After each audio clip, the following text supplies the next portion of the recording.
Hello. Test, test. Good morning. Good morning. Trying to- Happy June. It's June 1st. It's my dad's birthday and it's Marianne Flanagan's birthday. Happy birthday, Marianne. Let us know if you can't hear us. We may be light at the moment. I know it's Sunday morning too. We do virtual so that people can watch this later. Not everybody's either up or we may have conflicts, etc. So there's no perfect time. But as always, the video will be on there. Facebook's now going to start deleting them. I think it's 30 or 90 days. I don't know what anymore.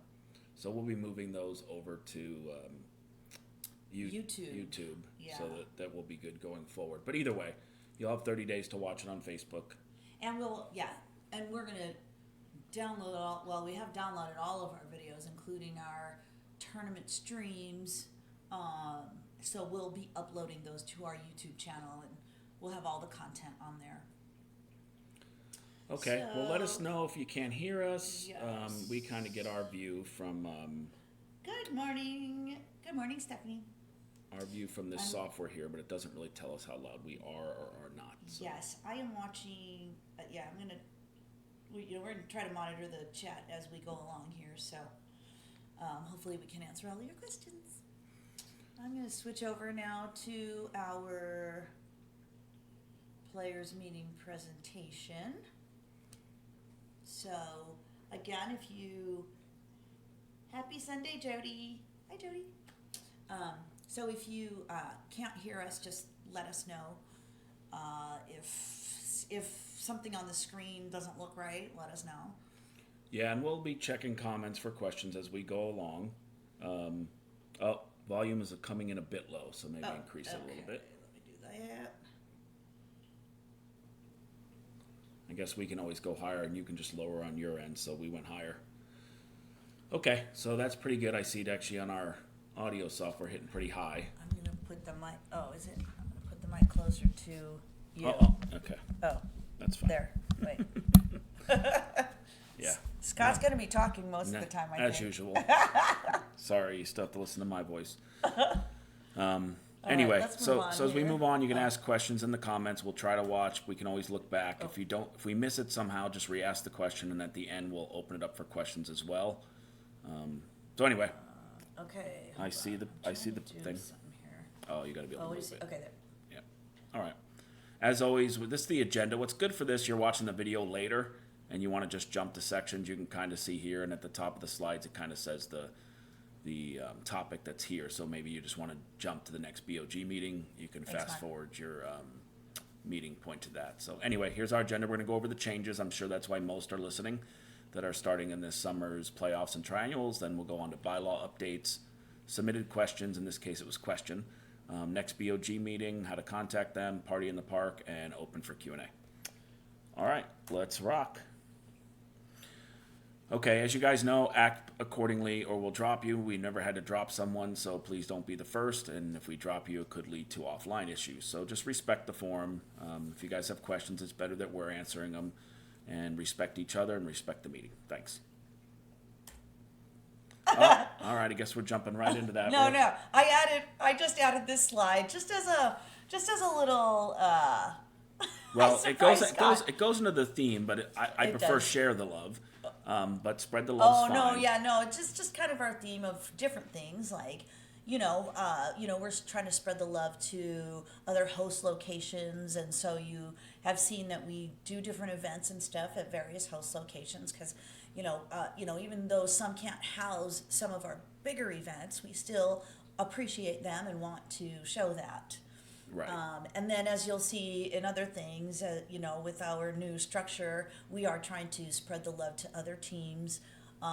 Appreciation tournaments, we're trying to spread the love to other players. So that's really what this is about. I stuck it right in your presentation, babe. Nice.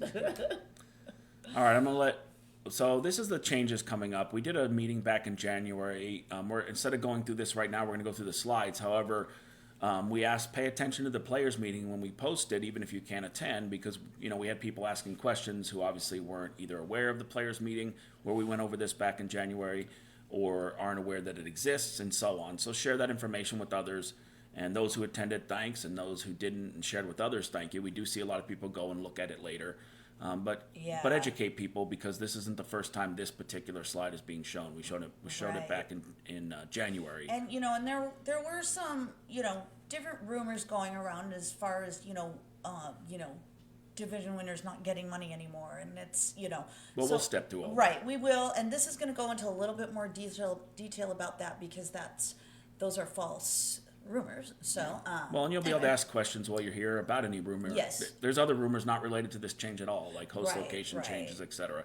Okay, so let's step through. We'll go through and we'll break this down and come back. And this is so what we're talking about as far as our changes is this right here, which is our team program, and this actual overall big structure has not changed. So your road to Vegas or to the World Pool Championships is still this step 1, 2, and 3. So 1, you play your weekly division, you go to playoffs, and then 2, you go into this blast, which is now called the triannual, and 3, you go into the city championships or our world qualifiers. So those 3 steps to get to Vegas has not changed, and this is what it looks like still. So you have your 3 sessions, you still have your 3 session ending tournaments, and you still have the 1 big tournament at the end where we send our teams to Vegas. Right. We will go in specifically what has changed now. Right. So that's what this looks like and still looks like.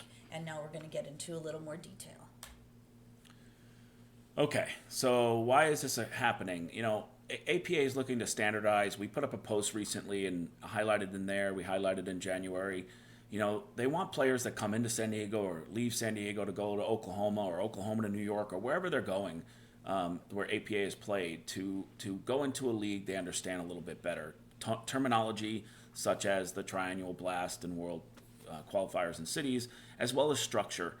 There is some minor tweaks you can do different in this new model that's nationwide now. I should say worldwide, actually. They have Canada and they have Japan, I believe. But anyway, minor tweaks, but for the most part it's consistent, and we actually see that they might do more in that as we move along. Some of the bylaw changes we worked out with the Board of Governors weren't approved, not because they may not do them down the road, but because they're not sure where they're headed in standardizing certain things. So that's the biggest part here, is consistency and familiarity as you relocate or people relocate into our area. Yeah, and part of consistency also means it's fair. It just makes things fair across all leagues. Right. Even neighboring leagues, we've had people that play in both leagues, or just have played here and gone to a neighbor league, might come and go, oh, it's different over here. And they're trying to reduce that. It won't go away completely because they still allow some flexibility, but in the bigger key areas, such as a playoff structure and triannuals and terminology, they're going to want to be consistent. Okay, so blast. I learned this recently myself, and people kept asking us, Do you guys know what blast means? You do now. You do now. Bud Light APA Session Tournament now will be called triannual. For at least the next year, we'll have formerly or previously known as blast. We might even catch ourselves saying blast and then catching it and going to triannuals, right? Just like you know what we mean, right? When right. we say blast, you know what we mean. And and so actually, since we've started running this area, we have been calling it blast triannual. So and you'll see that everywhere. So now we're gonna kind of drop off the blast part of it, and you'll just know that it's means blast when we say triannual. Right. So the bylaws used to say blast in brackets triannual. Now they say triannual, formerly or previously blast, and we'll get rid of that after a year of stuff like that as we all get used to the new terminology. And cities is now world qualifiers. Now the right box aligns to the official team manual. So that's the other part of, when you're looking for something, someone looks up the blast, they're not going to find it anywhere but San Diego. Cities might be other locations for some things, but this is, again, why they're trying to do this. If you're trying to search a word, you're not going to find blast in the manual or on the national site. You will find triannual and you will find world qualifiers. Right. So that's terminology. Yep. Okay, so playoffs. Here's our differences. We kind of, again, we shared this in January, but we're going to go into a little bit more detail, and go over this again so that, this is the current session now that you guys are playing in. Right. The summer of 2025 now is where we are starting this new structure. So, we got city championships or the world qualifiers coming up in June, but that's still our previous league year, and actually that part's not changing. So. Yeah, APA, as you guys should know by now, unless you're very new, it runs summer, fall, spring. That's an APA calendar year. Then the summer that follows the spring is now a new calendar year. So we are in the new APA calendar year. Right, you know, right. such. And that was And that's so like that's when you- usually. Oh, go ahead. when you look at this, you'll see the 3 sessions here. Right.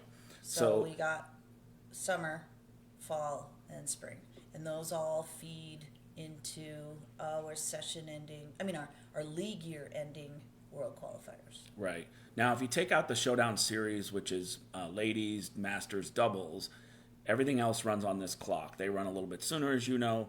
And the reason I'm bringing this up is bylaws can only be changed and affect this current summer session. So the bylaws that we're going to go about the updates on, they're tied to summer 2025 and beyond. They don't revert back to the prior spring session.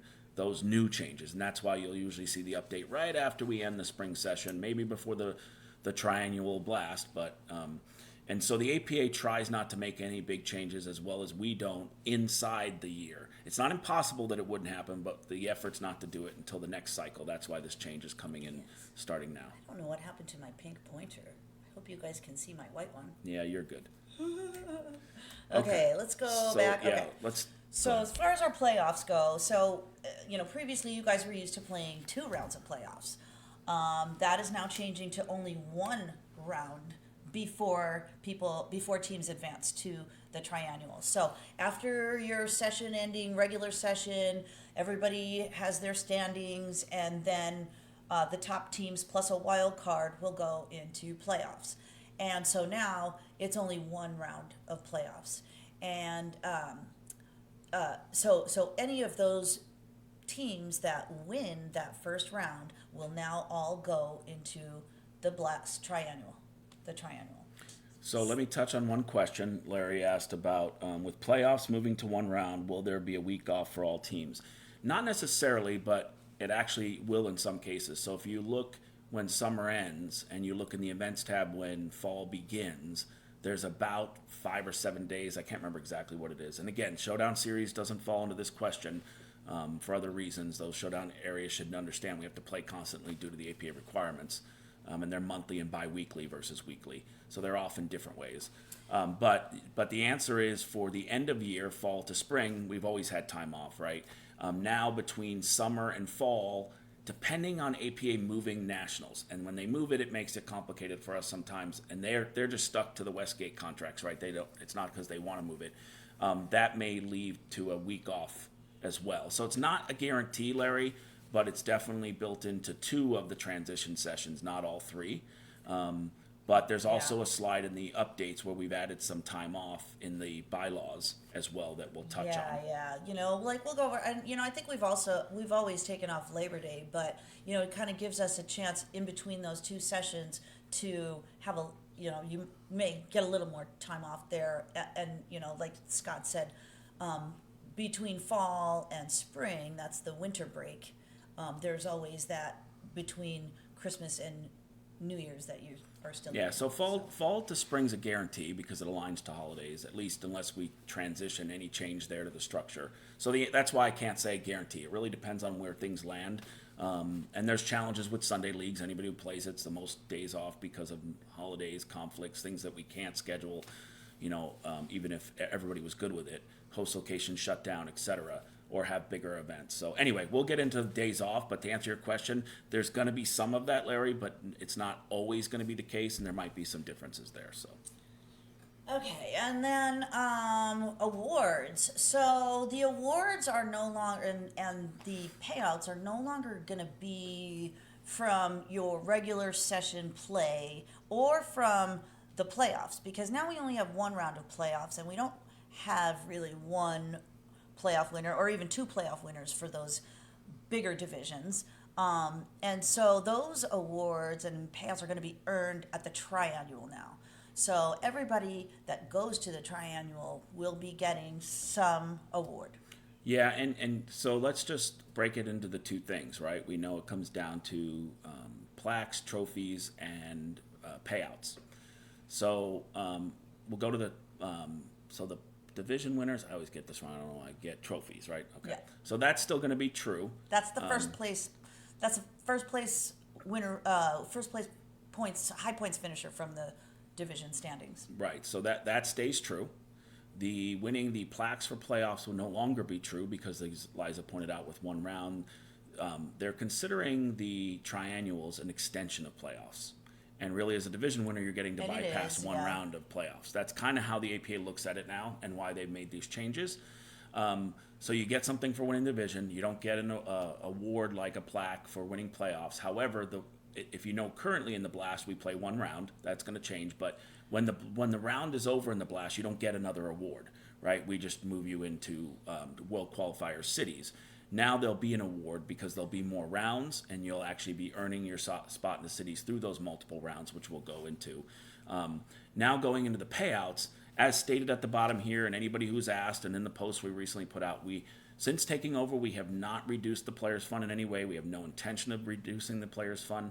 How it's getting distributed is what's changing, and that's where we use, I say, share the love. So the idea, in our previous league, we actually would pay out a little differently and spread that love a little bit more naturally. I think San Diego is probably one of the few areas that still paid out division and playoff winners. Most areas weren't allowed to. There's probably, just as they caught up, there's some areas that probably still do it, and now they're going to no longer be able to do it. And this is an APA nationwide requirement.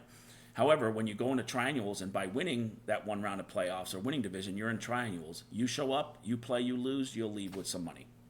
What that money is, we've been asked, we can't speak to because there's going to be more teams in triannuals. As you can see, if teams only have to win one round of playoffs, more teams will be in.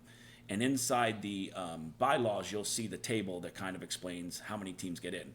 So and in the coming slides, you're going to see a visual of that too, but it is in the bylaws. Right, and so I just want to touch on the one thing here. So if you remember before, it was kind of like teams of 5 or less, I think it was, would send in one. That's still true. The same number for the lower team divisions, but if you're in 8 to 11, you're going to send one more team to triannuals than you did previously. If you're in 12 or more, you're going to send another team more. So the number of teams going to triannuals is going to increase, and then now we got to share that love, and as you move through the event, you'll earn more prize payout, right? So that's why we don't have an exact number. If you look today, you wouldn't find anywhere that the previous structure was documented for the payouts, because things can change, right? Stuff can happen. COVID happened in an extreme case. And we're talking about the $1,000, right, guys? Right. You guys know about the $1,000, right? And that's not really something that was ever documented in the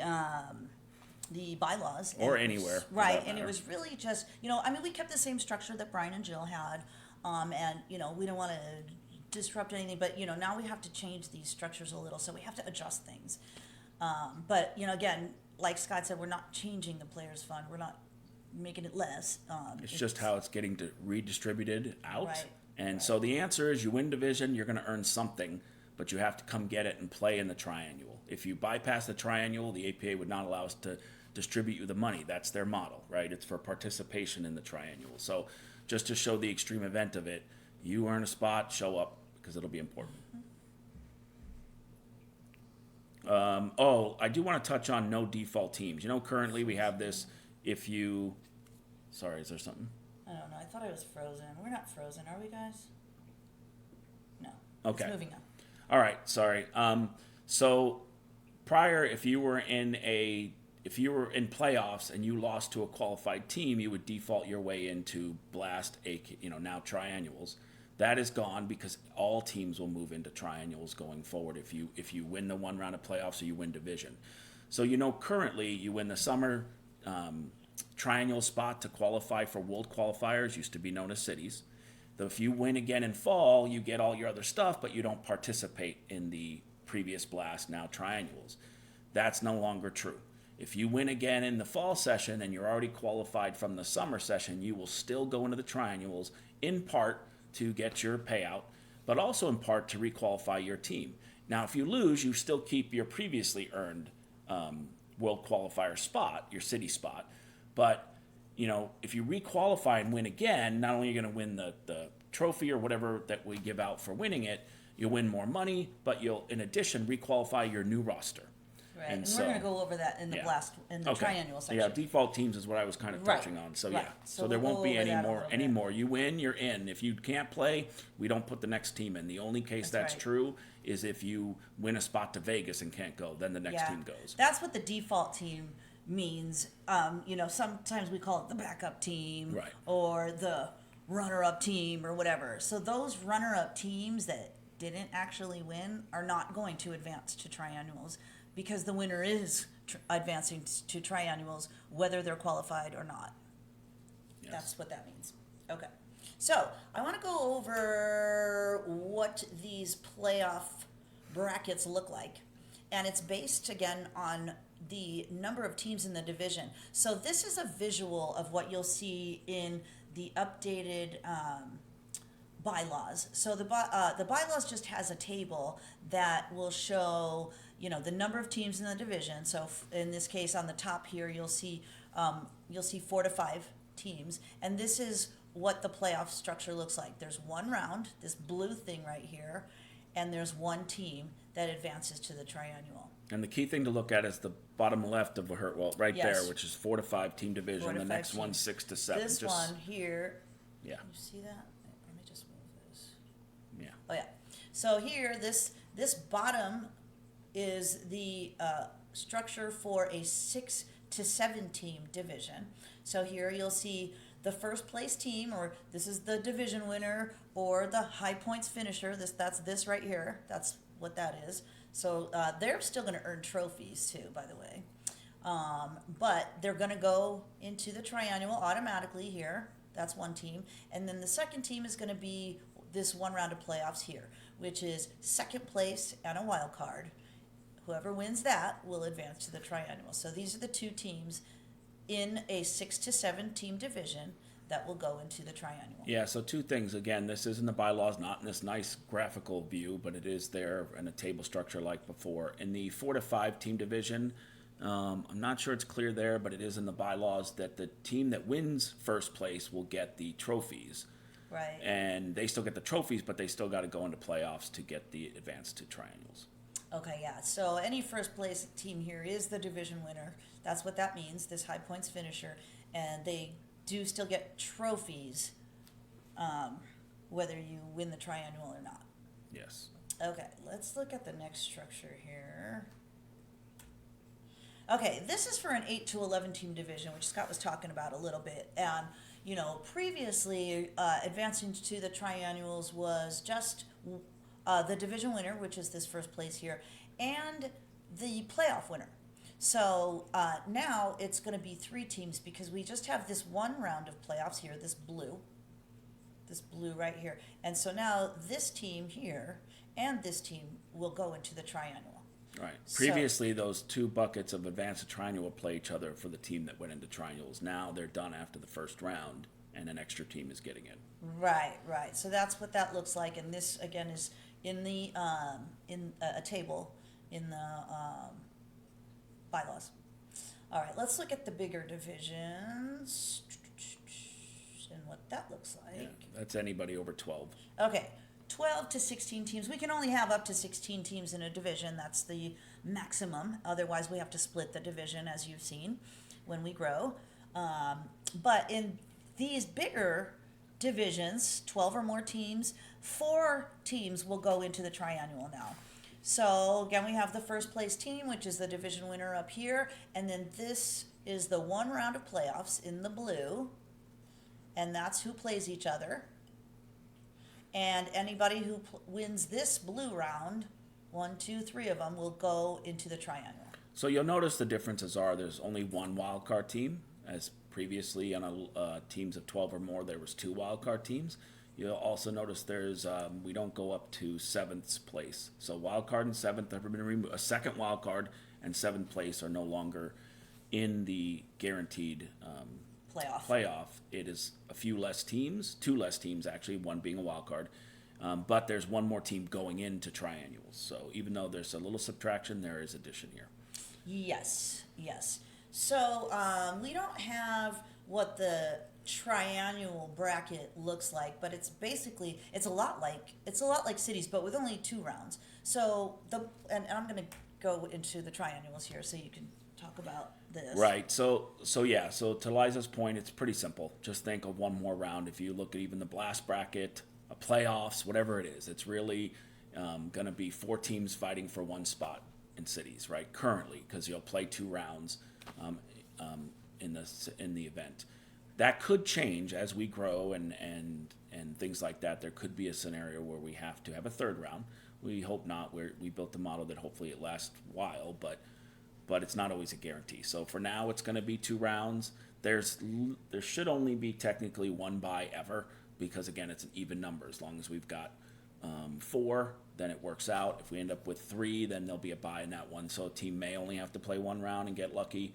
But in all other cases, you'll play 2 rounds, which now means there'll be 2 days of events. So 8-ball blast, now 8-ball triannuals will be 2 days, Saturday and Sunday. And speaking of, I'm going to actually go into... Okay, well, she's doing that. And then 9-ball will be... So this is this is your app. This is the APA app, and this is a player dashboard. But when you want to look for the events and stuff going on, of course you're going to go to our events tab here.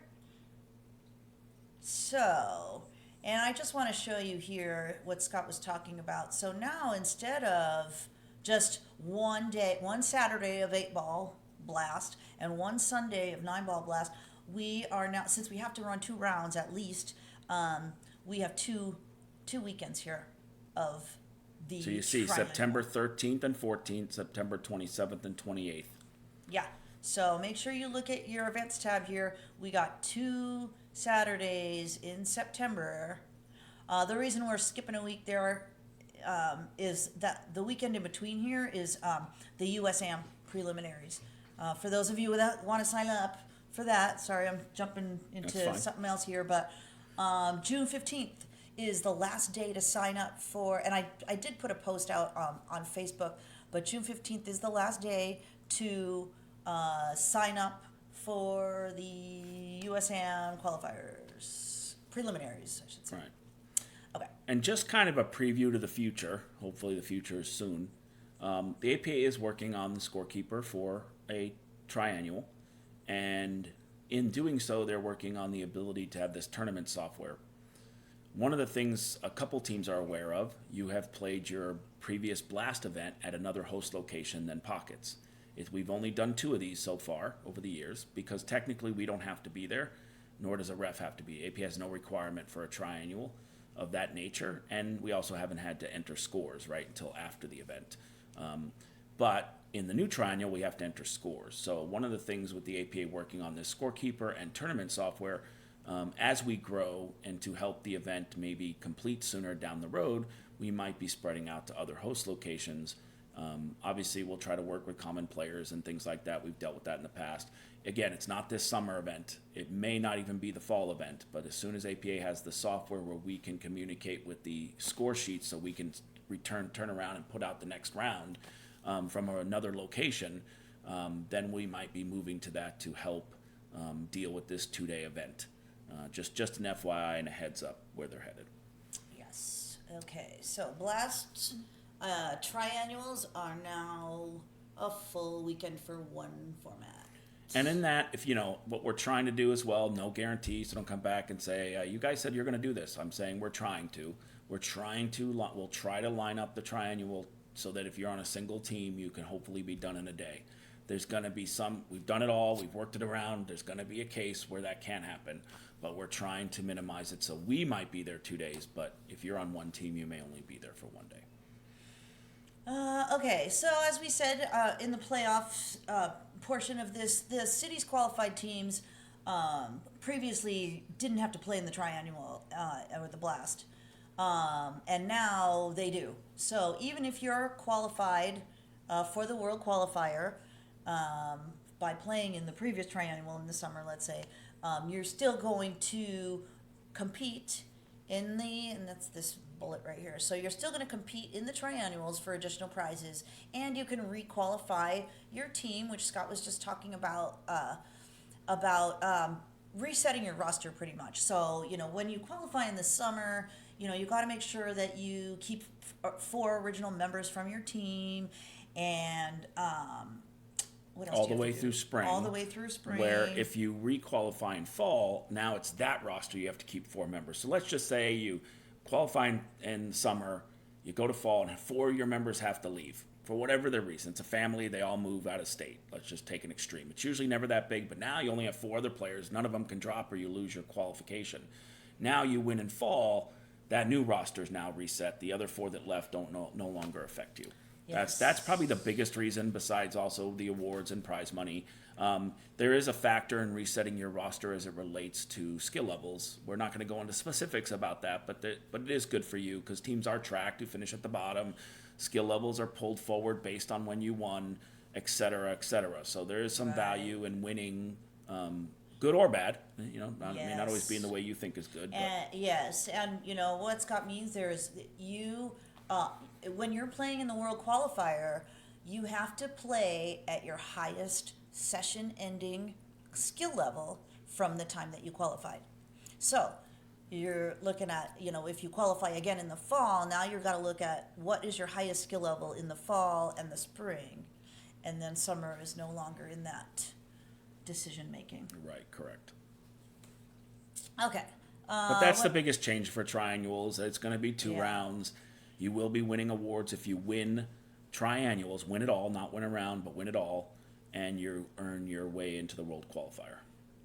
Yep. Previously cities. Yep. I almost feel like we need the constant side thing that shows previously cities, previously whatever. Oh, I know. World Qualifier is my least favorite, and I think it's most LO's least favorite reference because you go to the World Qualifier qualifier. Qualified for World Qualifier. Right, but and you'll see that even next to your name.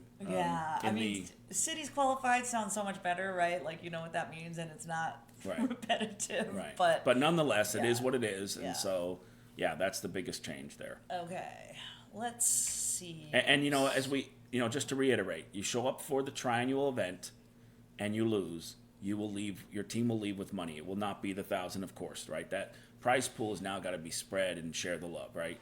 And I want to touch on that because we didn't touch on it enough. What we mean by share the love is, you come in second in your division. Maybe you tie and lose on a tiebreaker. You lose 1 point in the last week, whatever it may be. Maybe you lost by a couple. I'm a big sports fan, and I've seen great teams come in second, right? It's not always because you won the division. Sitting there. So sharing the love just kind of means now. These the teams that go in and win their first round of playoffs and make it in there, more teams are going to share that prize pool. That's part of what share the love means, besides the host location stuff we mentioned.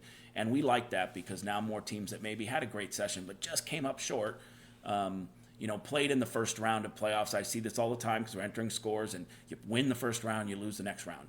And so you had this great season, came in second, and it's not always second; it could be third place or fourth. But you have these great seasons or sessions, and this way you get yourself in a triannual. You'll walk away with something.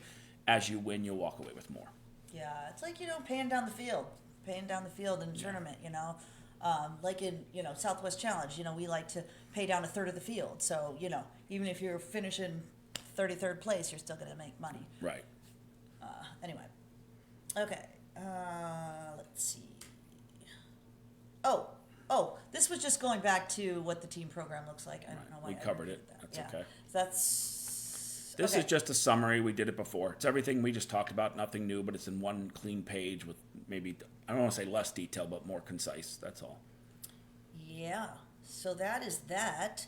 So let that soak in, people. Let that soak in, and let us know in the comments if you have any questions about it. It seems like Sean is watching on 27 devices. That's because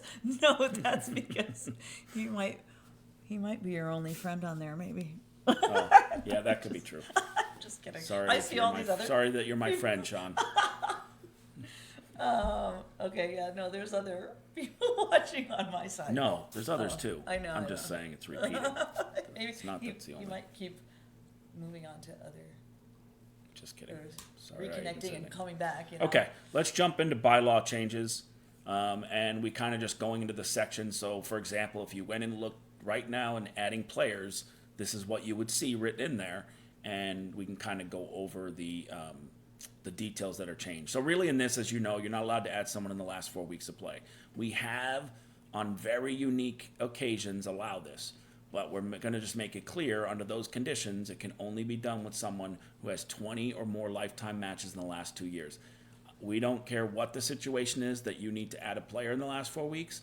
First, we have to approve that. And then second, the player that you're putting on your team must have this history to even be considered. So again, this rule does not guarantee we'll let you add someone. But if we agree with whatever the reasoning is, you need to add someone in the last 4 weeks. Because then the main reason was, obviously, if you can't get 4 matches, you can't play in playoffs. There are dynamics, believe it or not, that can happen where it makes sense and that the player is not going to be able to play in playoffs. That aside, this is an absolute guarantee. We will not allow you to bring in a new player or a very unestablished player. It's not fair to the other team. So it's an exception within a requirement within an exception policy. So Yeah. the other thing we added, it's general knowledge, but that's not always followed. You must make any changes to your roster no later than 10 minutes after the scheduled league start time. We're giving a little grace because we know you guys are all running to league sometimes, and something happens. You grab someone off a bar thing, they're trying to sign up. There are cases, but call us anything after this time. We're not going to add the player to the team. The one rare exception is if the captain from the other team calls us on your behalf saying they're willing to allow the player to be added, then we'd make the exception. Not you saying the captain said it's okay. That's the case. So try to get it done. Obviously, you still have to tell the other team that you've got a new player coming in before you start the match. Correct. That's always a requirement. So it's just something that's always been true. We're kind of just setting better. Sean, me too. Sorry, Sean. Just setting better guidelines.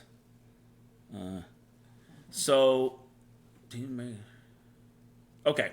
So this last bullet's a touchy one, right? We have people that, thank you for those people that correctly file a skill level concern. And by the way, the same is true for sportsmanship. Calling us, sending text, putting something in the comments section is not official. And if you read the bylaws, you'll find out that to be true. The official way to file a skill level complaint or sportsmanship complaint is through an email. And that's the only way to trigger the process and to be recorded on the team or players, etc. And you should include details. It's helpful.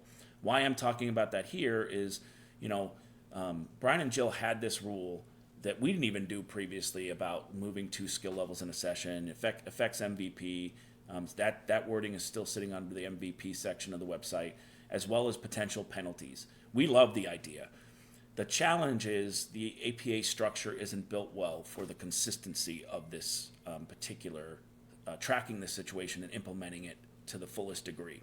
So it's still something we do. We still take plenty of notes. We still track it. But we've kind of changed the wording here. And really what we're finding is the teams that are trying to do the right thing are the ones that get penalized more or impacted more, or even the players, right? They play one match, they jump up quite a bit. I mean, that's to us is not someone trying to hide something to gain one match out of the league.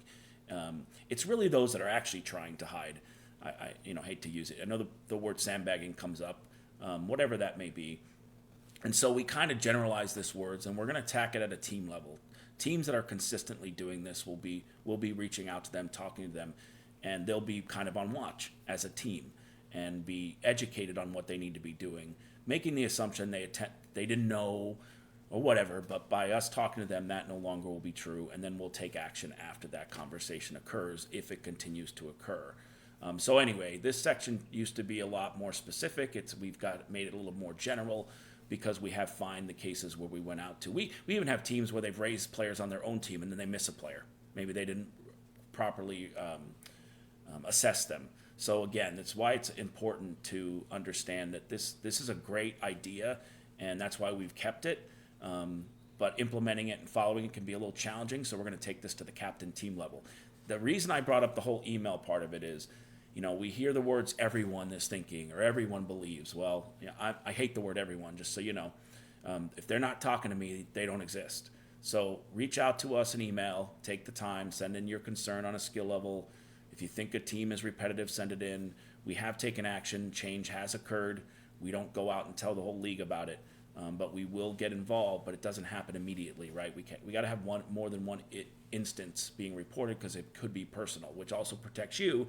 The other team gets to us first. If we took action on that might affect everybody. So sorry, I went off my soapbox for a minute, but it's an area that's important to us and important to the board that we are able to have impact, but we can only do it with your guys' help. But understanding we have to have the right information and sort of repetitive information if we don't have conclusive information on skill levels or sportsmanship stuff. Anyway. Okay. Let's see. All right, teams. This is just kind of going into highlighting it. We rarely actually have teams that drop. I want to say we've had 3, maybe 2 in standard format, maybe 3 or 4 total, 1 or 2 in the showdown series. We're really against this. And believe it or not, we're less against it for us. We don't want a team playing if they're not happy. However, schedules are driven by it, buys are driven by it, teams' lives, host locations. Once we disrupt and a team drops, it's very disruptive. I'll give you an example. You're at a location that's popular, a team wanted to get in, you play 2 or 3 weeks, you drop, and another team finds another location where they might have played at the one you were at had you dropped in time. So basically we're getting a little more harsh on these. If you're doing this, you may not be allowed to return as a team. You definitely won't be allowed to return as a team. We also may not let the captain any further, or that, these kind of things. We'll talk to a situation. Any situation can be different. There may make sense. There may be a really bad circumstance that we understand, and it's why we don't take the OTM hammer that they do. Feel free to look it up. We have a lighter approach, believe it or not, but we just need to make sure you teams that are considering it just drop before the session starts, honestly, and make it better for the host locations, other teams, and schedule. And sometimes, speaking of dropping before the session starts, I don't know if some of you guys are aware of our process when we start a new session. Scott puts out a post in our news thing that says, it's the bee with binoculars like this. Be on the lookout. And it's kind of this, it's just a way for you guys to, he'll post the preliminary schedule with preliminary rosters and host locations and stuff, and that's done probably two weeks before the start of the session, and so you can look at that and then go, oh wait, I need to make some changes, or I wanted to change my host location, and and it's you got to watch out for that post, because it just really helps with the scheduling. Even if you do decide to drop, it's better to do it than when we already have the schedule out, and it just so anyway, we do have that process where if you forget to say you're re-registering for next session, or you forget to tell us that you're dropping, or whatever, that post that comes out is your reminder to go, hey, let us know what you're doing, Right. Yeah, we don't want to lose you as a team, but if it's just not working, it's better for everyone. If you need to step away, do whatever you got to do, we totally understand. It's timing, because again, it's not just us. It probably is more disruptive to the other teams in the division and the host locations, etc., because they plan against. We have a lot of host locations that we provide links to the schedules because they're staffing against it or determining if they want to get more teams in. And so this is extremely disruptive to a lot of other people, not just us. Okay? Okay. All right, division schedules. Larry asked about this. I tried to highlight it and do it well in here, but a little bit. So the day before Thanksgiving, we're going to take off. We've gotten feedback. Again, we do listen. It doesn't always mean it'll trigger a change. But the day before Thanksgiving, we'll be off for all nights. I got my pink thing here. Right. It's back, slightly my cursor. Italicized there. But either way, we're going to talk about it here, and you'll know. So I know there are some divisions, I think 2, that currently didn't have league based on a request by the host location. But we did have other host locations asking that we continue to play because we polled them and they wanted it. However, I think with some of the change that's going on with the one playoff week, et cetera, we wanted to extend that. Additionally, every single night prior, I think we took off 4 or 3 of the nights for nationals. Now every single division night except Ladies Friday and Saturday League. Sorry, again, there's no time to take off. Those people that play in that leagues, we've explained why. But for the standard format, every night we'll get a night off during the national event. The reason we can't say starting with Thursday is, again, APA moves it. So it's kind of what, and you'll actually look, for example, the last night of league, meaning playoff week, is Monday night. Everything else ends before that, I believe. It could be Tuesday, but I'm pretty sure it's Monday. And then we don't start till the following Tuesday. So we're off for a stretch there through most of nationals. now going forward. So they'll be the back end of nationals. They'll still be play, but the front end will be shut down.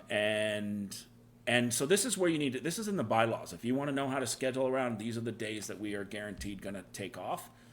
We have, for example, we've continued to take Memorial Day off, even though it's not listed. We say Sunday only. So there are maybe cases we add additional days, but these are guaranteed. So if you want to plan against it, you'll know these are the times we'll be off.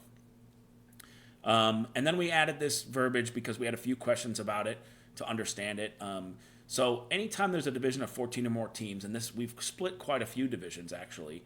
I think it's been Tuesday, Thursday, Wednesday, and Sunday. I've all seen split division occur or divisions occur. That's all. Monday. I didn't say Monday. Oh. So sorry. Maybe we didn't do Monday. How about that? So when we get around 14 teams, we only have the room to add 2 more. And if we don't have some close by division where we might be able to land a team, we might even split you at 14. We're almost definitely going to split you at 15, but we have to split you at 16 because there's nowhere to add a new team that comes along and wants to play. And they do come along. So to continue to grow the league, and for example, we now have 5 9-ball slots, which is great. We want to get more Vegas slots, and we do that by growing. And there's benefits for everybody. You can see from the new structure, you get more teams getting triangles if your divisions are bigger. So as they split, they regrow, and so on and so forth. So we just want to highlight this is one of the things we added to explain where the line may be. How we decide to split that has to be handled by the league office because you can imagine sometimes we don't even know. This last session, we didn't know we had to split the division. It changed last minute. We literally had 3 teams come in right before we put the official thing out, so that put us at 17. And we knew this probably 3 days prior to right around the time we were going to put the official schedules out. So in a perfect world, we'd know sooner. We'd be able to communicate it out. But unfortunately, the way we communicate out is by releasing the schedules. And we sort of do it as pseudo-random split because we can't do it based on demand. Everybody might want to be in with these teams, and now we have 10 and 4 or something like that, or 10 and 6. And so we can't do that either. As far as if the division starts to shrink for any reason, merging them back together isn't something we're going to jump to do because it becomes a problem where we put you back together for a session or 2 and then we have to split you again. So we pretty much will keep it split. We'll start to consider it if it goes back down to 12. That does not mean we will guarantee. It's going to really be based on various dynamics. So. Okay. Good there. Yeah. Rescheduling matches. We've added in the ladies and the masters and doubles, kind of just adding in. If you're a bi-weekly format, that is ladies and doubles. I know doubles you sometimes go monthly, so this would still apply. It's only because we have to skip certain events. You need to give a 72-hour notice. It's not a 24-hour notice, right? You have a much bigger gap between your events, and monthly format should be providing 7-day notice to their opponents to request a rescheduled match. Otherwise, your opponent can deny it and just double post, which is also now approved for ladies and masters. Some teams sort of did it last session. If teams didn't fight it, we didn't care, but now it's officially approved by the board. You obviously can't double post in doubles because that'd be kind of funny. But anyway, just highlighting the requirements. And then the other thing here is makeup matches. We've had it happen a few times. You go to a location that's very busy. They have all their full tables. So the only way a team can get and start practicing is get access to the table. We do not control practice time. I think it might even be in here. If not, it's in the bylaws. Your host location controls practice times. But what we're going to make sure is that makeup matches aren't conflicting with practice tables. And if you're in a place where there's limited ability you're blocking a table, you need to have your makeup match completed 30 minutes prior. Whoa. Oh, are we good with the double posting? Yeah, I already said double. I might have been repetitive. Hope not. Okay. No, you jumped. Yeah, I did. Yeah. We went out of order. Yeah. Well, maybe we'll use my pink cursor so that we. All right, I'm leaving. Point to the right thing. Okay, I just said this already. We get asked all the time, or we get people complaining about practice tables. That is 100% managed by the host location.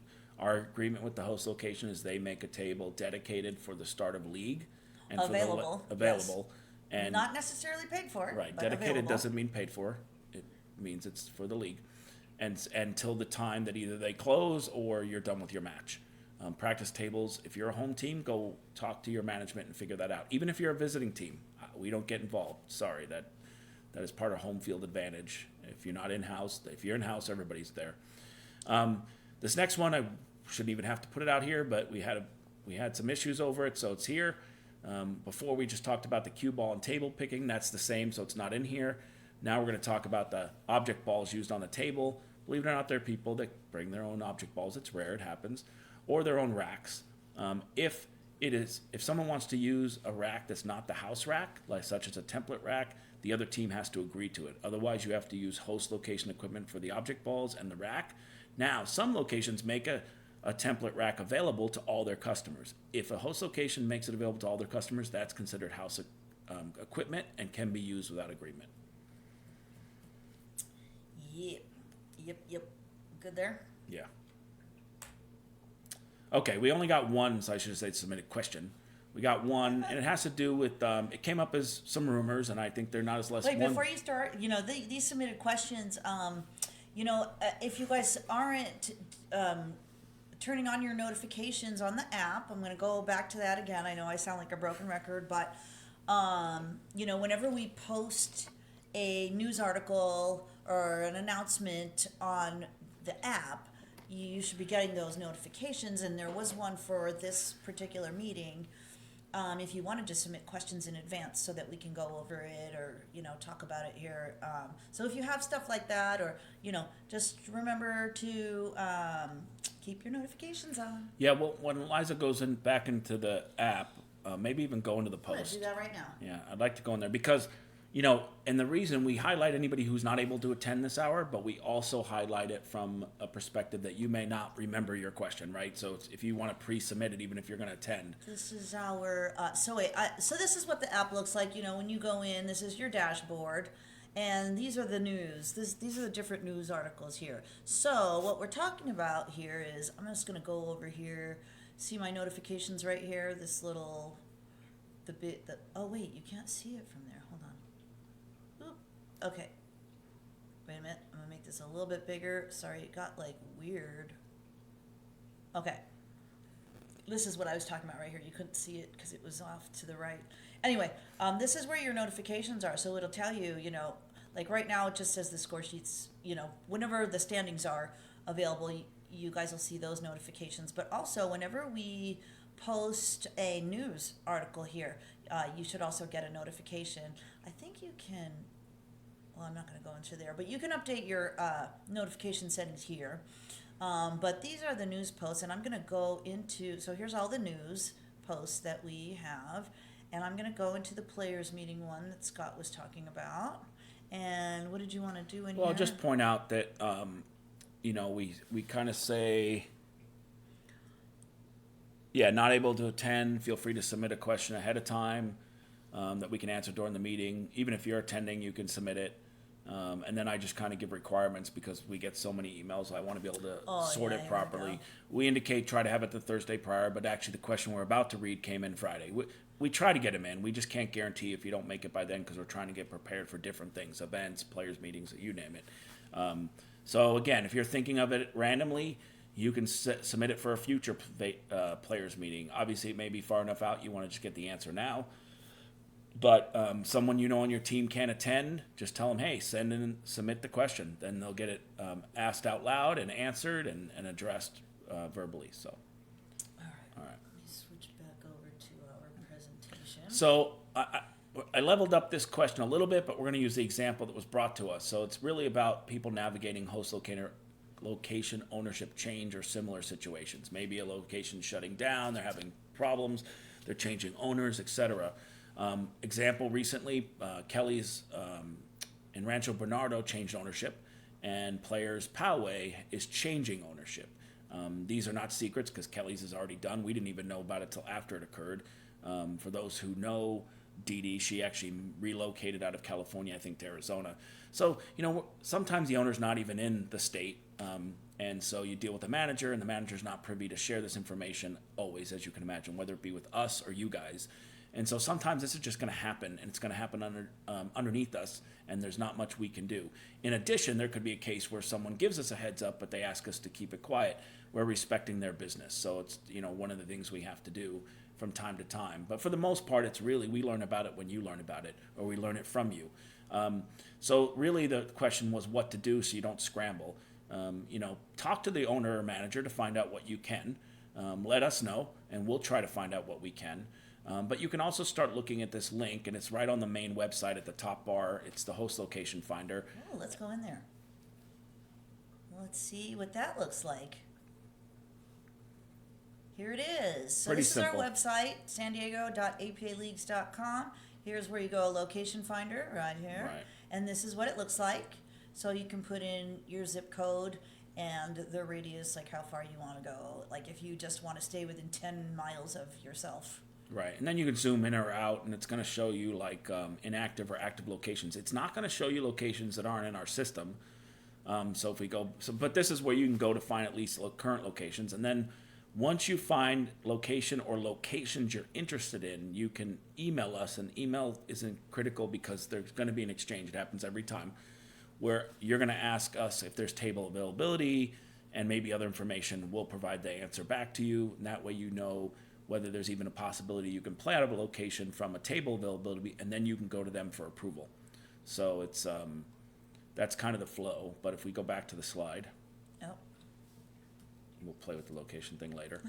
But if you do know of a location that has pool tables that doesn't have league yet, let us know, and we'll reach out to them and start that discussion. We have found the best way it works is if you're talking to them and we're talking to them, because you're actually their customer, right? So they want to hear and know the people that are the ones that are going to be there every other week or whatever. And happy to go with you, happy to go ahead of you, happy to go after you've gone. Whatever is needed. We've done it many times, and we're happy to do it as needed. So these are kind of the ways to navigate it. Try to be in the know, try to talk to people that know, look at host locations, look at reach out to us for table availability. And if, like I said, if you know of a location that doesn't seem to currently have league, and maybe they do on a different night and you're not aware of that, I can also let you know. We also provide. Oh gosh, and I gotta send this over to you, Brandy, if you're in. But we also provide these. Oh, you can't see us because these are. Well, we have posters and brochures and stuff that we could just send to a location. Like if you're like, hey, I want to play out at this location and I just need to get more players, or maybe they just they want to advertise more or whatever. We have posters and brochures and that kind of stuff that we can drop off at host locations and stuff like that, which we're doing. But if you know of a place that really wants to start, or giving existing stuff out. location that would like some stuff too. We've done that as well. We do a little bit more on request, other than when we're out or talking or reaching out ourselves, because we're not sure. Some locations don't want things right on their walls or on their tables. Some do, and it varies. And some, I mean, we got this gigantic poster behind us, but like a lot of places don't have the real estate on their walls for that kind of stuff. So right, and we have table tents and other things to do. So anyway, so the answer is, start looking ahead of time to other host locations. Talk to us about table availability. Talk to the ownership and management. They'll let you know what they're able to let you know. And if you have another location, let us know, and we'll kind of go from there. Yep. All right. Oh, look, Brandy is watching. Hi, Brandy. We talked about you. I am bringing posters and brochures to your location. All right. Let's go to the next. Let's go. Okay, next BOG meeting is roughly in July. We haven't set a hard date yet, but it will be July or August. Like, we could slip into next month, but probably July. We'll put this in here because we keep saying it. Reach out to your BOG member for whatever. You don't always have to come to us if you want to. I mean, we take your feedback, we listen to it, we respond. But if you want, other than a league office opinion or thoughts, go to your BOG members. You can get to we'll go there in a minute, but we can get to, because I know you're going to jump right away. Well, you can go find their email addresses and stuff at the BOG page on our website. But even if it's a rule suggestion, a process suggestion, maybe you're dealing with something going, hey, I don't like the way that works. I don't think that's fair. The board will tell you, and others who have submitted stuff will tell you, we do listen to it, take it seriously. I just ask that you think about the pros and cons of an idea. It's easy to go, well, just do this, but you got to then think about how that plays out a little bit. So when you present to them, and I always recommend presenting it to more than one, so maybe send an email to 2, 3, 4, all of the BOG members. This way, one maybe got filtered out accidentally and others see it. Maybe you just want to make sure it gets into the discussion. We do and have made changes based on BOG feedback from you guys to them. And so it's important to give that feedback to them where we can. Now there's some things that, like I said, we want to make a few changes that the APA denied because again they're trying to get consistency. So before they allow something, they want to know what their stance is going forward. So it doesn't mean it'll go through, or we may not allow a vote. There's some things we're just going to make the decision on, as you can imagine. But we do listen to ideas because maybe we're not thinking about something. So. And here they are. So this is our website again, Can you hit home? sandiego.apaleagues.com. Let's go home. Our first page. Oh, yeah, I gotta fix that. But here, and then on the left here, Board of Governors, you'll see, what they do and who You they can are. click on any one of them and get their email. And again, Sean. yeah. Let's go to Sean. Oh, wait.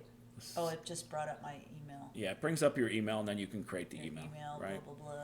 And again, I would send them more than one. And again, not that they don't bring it in, but we've had cases where someone goes, "Oh, I didn't see that," and it isn't intentional, gets filtered wrong or something weird. So Okay. you can CC us too, and then I'll make sure to tell them we have a Facebook LO page. Hey, you guys, you just got an email. You may want to check it out. So, Okay. all right, And I think this is our you. last thing. This is you. It's our party at the park.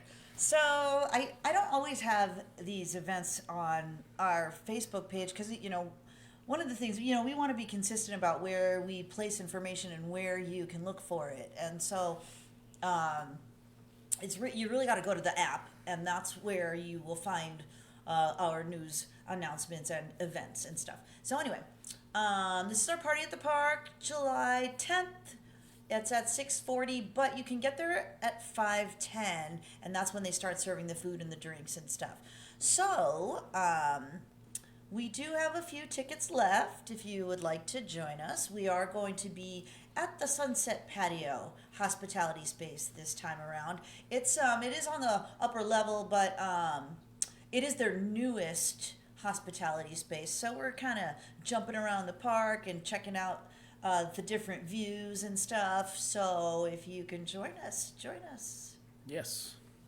Reach out with any questions about it. If you go to the news thing, you'll be able to click and see the flyer or request tickets. Again, we don't distribute tickets till you've bought them. So if you want to reserve them, that's fine, but it doesn't mean we are going to hold on to them until you actually purchase them. So if others come along, they'll get priority if they sign up and grab them, similar to a tournament, just a different way. But it's always fun. Those who've gone, I think you enjoy seeing different areas and trying different areas. I think we've been to the landing, and then last time we went into the beach. the home run balls might kill you area, which was Toyota Beach was awesome, but you Yeah, got it a was lot hot. of what was it, batting cage balls in the beginning. Oh, yeah. Were flying in left and right. It was warm, but there was some shade in the back, and people had a good time. So Well, just Petco Park in general. It's such a beautiful park. It's probably one of the nicest stadiums in the country, I would think. right. Well, and then you guys, if you've been following, the price goes up, and subsidized to a point, but they're winning, and then they did win, and as you Yeah. know. So it's part of the reason Did that they break their losing streak? They've won. They're winning, since- yeah. Okay, No, they're it's winning been again. So yeah, the prices fluctuate, and and it is a great park, and they are expensive tickets. We have discounted the price, but it's still they're quite expensive when you add food and drink. But so. but to that, like I said, you show up early enough, you can eat for a while. They keep bringing Yeah. food out. It's good enough food, and then they Yeah, have good food. water, soda, juices, beer. beer. They got beer, probably seltzers, right? Yeah, they have got sodas seltzers. and stuff. For the stats till the 7th inning is the drinks, but the food is for the first 90 minutes, something like that. Right. So show up early because the 90 minutes isn't from. Is it from game start? I always get confused on that. 90 minutes. Yeah. So the game starts at 6:40, and they say till the first pitch, right? The first pitch is 6:40. So so 90 minutes before that. So 5:10 is when you can officially start eating. No, I know, but how long do they serve the food? Is what I'm. Oh, through the end of the first. Oh wait. Wait. I think it's on here. We Oops. probably have it in the. Next is Oh, Q wait. and A, so Did let we her. go into the? You can click it. Oh. Okay. It's the form, so yeah. This. Wait. Sorry. This is our. Yeah, that's it. The news post. Oh, no, but this isn't where. Oh, wait a minute. Sorry, I asked a question we I weren't know ready you did. for. Look, no, My this bad. is where I wanted to go. This is our website, actually. So here it tells you. Here, up through 1 hour after the first pitch. So Almost 2.5 hours, basically. Yeah. If you get there the early time. yeah, that's the food service serve. right there. And if you're there, eat, because they will take it away eventually. They won't take away the drinks. So. Yeah. This is our website again. That's not the right space, but this is a sample of their barbecue menu. It's pretty Sample. good food. It's pretty similar each time, but they could change it. So it's Yeah. a sample. And and here's some other things. At the last one we had, it was actually Harry Potter Day, so people got their scarves and things. Did that on the side and Yeah. figured that out. Anyway. Anyway. Okay. Okay, so I think. Oh wait, let me go back to our presentation and. All right. And questions. So you guys are 7 seconds delayed, so we'll pause for a minute. Anybody have questions on any topic we covered or did not cover that you would like us to address? You're welcome, Carolyn. Care Bear. I'm looking at some comments. Anyone? I think we caught the questions as we went along. Bueller. Oh, let's see. So alcohol is included, but it's just beer. I don't know if they don't do wine, right? I can't remember if they have like a wine cooler or something. Yeah, she'll go check it out. But beer is included, soda, water, all is included till the 7th, and you can actually go here and tell me exactly. Let's look at this barbecue menu. Bottom of the 7th inning is and this has kind of. Okay, so look at this. So look at this, Jamie. So these are the beer beverages that are included. So they have Bud Light seltzers. So they got Bud Light seltzers. They got a couple different IPA thing, and then they have the Bud Light seltzers. So And sodas and water. Alcohol is included, Yeah. and it's included until the 7th inning. So Bottom of the 7th. Yes. So that's part of your ticket price. All of this. Yeah. All right. Again, we'll pause for any last minute questions. Again, you can always reach out and submit questions ahead of time. We don't put the names with it, so maybe you want to ask something you're not comfortable asking in the forum. I would hope you'd be comfortable asking. We're okay with tough questions. We may not give you the answer you want or answer you if we can't. But otherwise, please reach out. Knowledge is power. All right, I'm giving the countdown. In my head only. All right, well, everybody have a great rest of your Sunday. Happy June. For those Happy June. at 8 Ball Cities or visiting 8 Ball Cities, we will see you this coming weekend. The debate over next weekend is it the next one? Yeah, anyway, there will be, I'm going to post something, but Morello's is going to be on Saturday, and on Sunday there's a new vendor coming in, so I will post that menu up for you guys in the app. Those who are attending or just want to stop by to grab a bite. And I think Morello's is also going to be the following Saturday. I'm not sure if this vendor will be there both Sundays for the 9-ball event, which is skip a week, et cetera. So anyway. Oh, well, let me just... Oh, hold on. Could you please remind everyone that the 1 minute time is a guideline, which should be adhered to. Okay. So, Marianne, this has been a conversation, not just we've had it, but we've had it with others, right? It's an interesting way. Wait, and happy birthday, Marianne. Oh, yeah. So Marianne's point is reminding everybody that a 1 minute's a guideline. And if you actually look at the manual, it uses the words guidelines for all the times. And I'll give you an example. I'm going to go away from the 1 minute timeout for a minute. When we're doing a triannual or a world qualifier and someone talks about a slow player, we obviously want you talking to the other captain first before getting a ref, because usually it can be solved. But that said, you get the ref. You know what the ref's going to do? They're going to time you. So if you're taking a normal shot and you're hitting 22, 25, 27 seconds, nothing's going to happen, right? If it's hitting 30, 35, 40, now you're going to be told and maybe something will happen. The point being is, to Marianne's point, all those are guidelines. Yes, as you go up the stack, such as a blast or triannual, a cities, AK World Qualifier, nationals, they are going to get a lot more strict about those timelines. And that's just because of the time sensitivity of the tournaments. But that aside, it is a guideline for 105, 110 is not stop, that kind of screaming at each other. You shouldn't be giving the other team a 10-second warning because they should have their own timer on the app. And they don't need that because that disrupts their timeout anyway. But yes, the 1 minute is a guideline. if a team is abusing it, 120, 130, 140, that's the excessive part. But if they're slightly over, 5, 10, 15 seconds, it's not the end of the world, and it's not the intent of what the APA had for regular league. Right. And, it isn't necessary to yell and disrupt. Right. Or get upset about it, or get in people's faces. And really, that should be true for everything. I know you may not think when you write in a complaint something happens. Things do happen. We just don't come and tell you all about what we do at the board, what we do ourselves. And repetitive behavior will lead to change from us. But again, you have to follow the bylaw process to file any complaint. And it's best not to handle it, because I always compare it to, if you watch football, the guy that swings first doesn't get in trouble. It's the guy who swings second.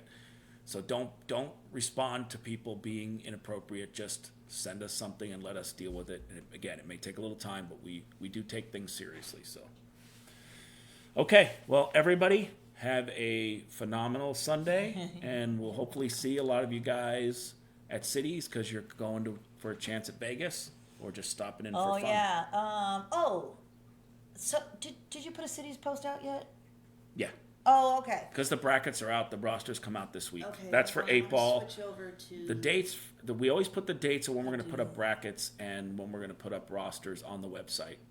I'm going to go to our news. So where do you have that? Oh, here it is, right here. So for those that are participating in Cities next weekend, this weekend, 8-ball it's next Cities. weekend. Well, June 7th and 8th for 8-ball. Here's all the stuff. So this is a news post. There's a digital guide there. And if you go to this link right here, that you will see the brackets and the schedules if you want to know when you're playing, if you don't know yet, or if you're playing. Maybe you don't know if your team's playing. But it is in here. This is our website. Of course, it's got the qualifications, all of that stuff. We're going to fix this. We hate the double layer. Yeah, but this is a nonetheless. little weird, but here's all the boards. Oh, God, I'm not even on the right thing here. Hold on. So you guys are seeing none of it. Okay, back to this. Anyway, here are the boards. Oh, so let me go back to where I was. Just do a little quick repeat. This is the news post. News post. Cities. Here's the Cities. Yes, we left it called Cities because this is the end of the city terminology. Yeah, this is the last city championships called city championships ever. You're historically playing in an event, verbally anyway. Same event, just different name. Yeah, so take a look at this event guide. This will be helpful. It's pretty much what we go over in the video, and it kind of covers it. If you want to hear more details, then listen to the video. And again, what you can do is see where the guide is and decide, hey, I'm going to jump forward in the video. Right. But it's got all the rules. We're getting and click all happy that here. Stuff. Yikers. Okay, but this is where I went to. So here is the website that just describes your eligibility, and then here is where you will see the brackets and the boards. You can look for your team to see when you're playing, and you can see when the rosters will be posted. And 9-ball has their dates too. So here is 9-ball. And then the cert forms are there for captains or teams. We strongly encourage you to print it out, fill it out ahead of time, so you don't have to do it while you're there. It's trying to find player numbers and names as players, etc. The player should be the one determining their skill level in relation to what the cert form says, not you, the captain. And the player should be the one signing it. So, and if a player's not going to be there, we can give us the cert form, and again, that's in the video. So now you're making me jump off. Right. Just watch the video. Watch the video. That's another video. We are going to sign off of this video. All right, everybody. Have a great one. All right, guys. Happy June.